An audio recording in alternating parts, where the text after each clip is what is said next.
किसानों के आंदोलन को 3 महीने से अधिक समय हो गया है, लेकिन सरकार और किसानों के बीच गतिरोध समाप्त होता नहीं दिख रहा है, जिसे लेकर किसान संघों में नाराजगी बढ़ती जा रही है और इस नाराजगी का असर उत्तर प्रदेश में भी दिखाई देने लगा है।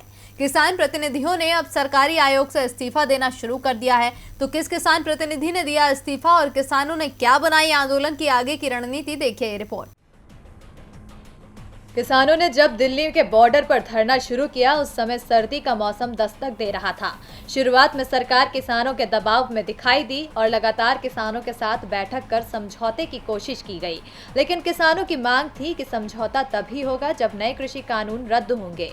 सरकार इसके लिए तैयार नहीं हुई। 26 जनवरी के बाद स्थितियां बदली और सरकार की ओर से किसानों को ना तो अब प्रस्ताव दिया जा रहा है और ना ही बातचीत के लिए बुलाया जा रहा है। सर्दी बीत चुकी है और गर्मियों ने दस्तक दे दी है, तो किसानों ने भी रुख सख्त कर लिया है।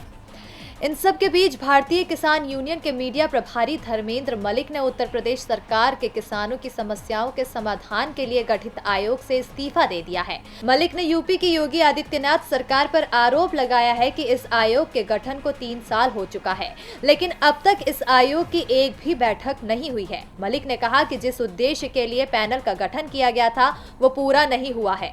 मलिक ने यह भी आरोप लगाया कि केंद्र सरकार ने जो तीनों नए कृषि कानून को बनाया है, उसे लेकर इस आयोग की तरफ से सरकार को कोई भी सुझाव नहीं भेजा गया था, ना ही किसानों से संवाद के माध्यम से राय ली।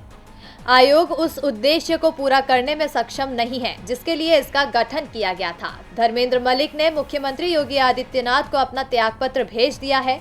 बता दें कि इसे यूपी की सरकार ने किसानों की समस्याओं को सुनने और उसे दूर करने के लिए इस 2017 में कृषक समृद्धि आयोग का गठन किया।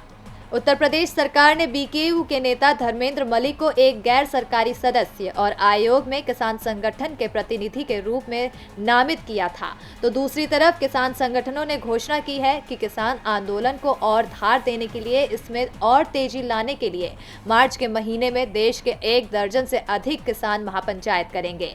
भारतीय किसान यूनियन की तरफ से 28 फरवरी को लेकर 22 मार्च तक का कार्यक्रम जारी किया गया है, जिसमें देश के विभिन्न जगहों पर महापंचायतें आयोजित की जाएगी।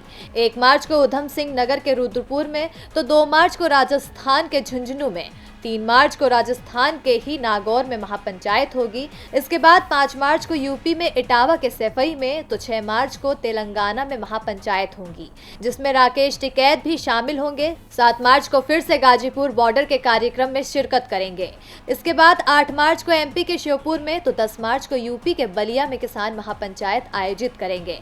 फिर से 12 मार्च को राजस्थान के जोधपुर में, तो 14 मार्च को मध्य प्रदेश के रीवा में कार्यक्रम का आयोजन होगा और आखिर में 20, 21 और 22 मार्च को कर्नाटक में कार्यक्रम आयोजित किया जाएगा। देखना दिलचस्प होगा कि किसानों के महापंचायत से सरकार पर कितना दबाव बनता है। बता दें कि सरकार और किसानों की 11 दौर की बातचीत के बाद अभी तक फिर से बातचीत के कोई संकेत नजर नहीं आ रहे हैं।